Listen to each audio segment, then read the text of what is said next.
First, I'd like to, Jonathan Smith and the Oregon State team really battled well, came back from behind, and beat us. That was a tough loss, to say the least. So I'll take any questions at this time. Mike, obviously, throughout your tenure here, you've had some tough times. Is this the worst loss you guys have had, considering the stakes and the team you had coming in here? Yeah, I would say it was a extremely bad loss, no doubt about it. One that we should have won, and because we were up too, and should have put it away and didn't. And yeah, it's extremely tough, no doubt. Talk about what you saw in your team. I mean, up 31-3 after the first play of the third quarter. Seemed like you guys could roll with it from that point. We were rolling, and I guess the wheels just rolled right off.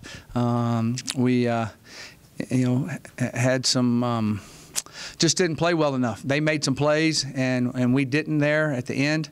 I thought it was great resiliency blocking the extra point. I thought that showed a lot of fight, but we didn't get it done in overtime. And tip my hat to them making plays. They were throwing the ball on us pretty well, to say the least, and we couldn't come up with the play when we needed to, and they did time after time. Do you have a sense for when the wheels did fall off in the second half? Well, we got up 31-3, and they went down and scored there. I think they ran a fade on a fourth down play. That gave them some momentum, and then we didn't sniff the end zone again. The blocked field goal was tough.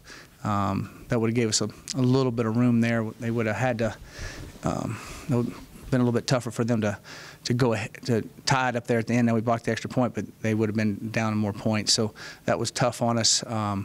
But defensively, we didn't come through like we needed to. Their receivers made some nice catches, and we've got to play it better. And they protected a little bit better.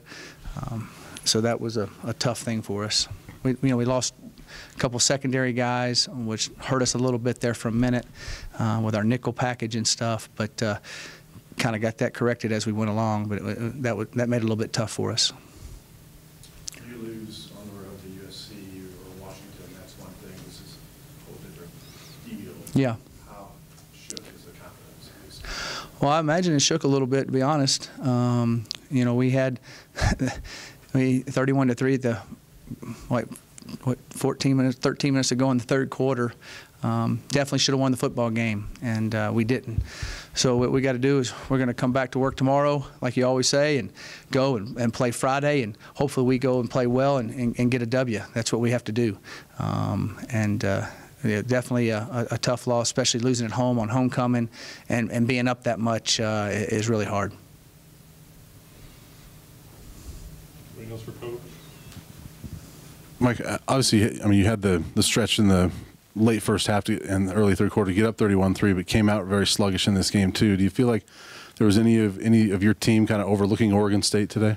No, I don't think they were overlooking them. I mean, we had opportunities to go up even more, and didn't. I think that there in the second half, I got to go watch the film, which I really don't want to go watch, but I'm going to go watch it and see the corrections we have to make and the different things we got to do. But number 6 came in and played really, really well for them. I thought he did a great job for them. Coach Mac, being homecoming weekend this weekend, do you think maybe your team might have overlooked Oregon State because they had won the game?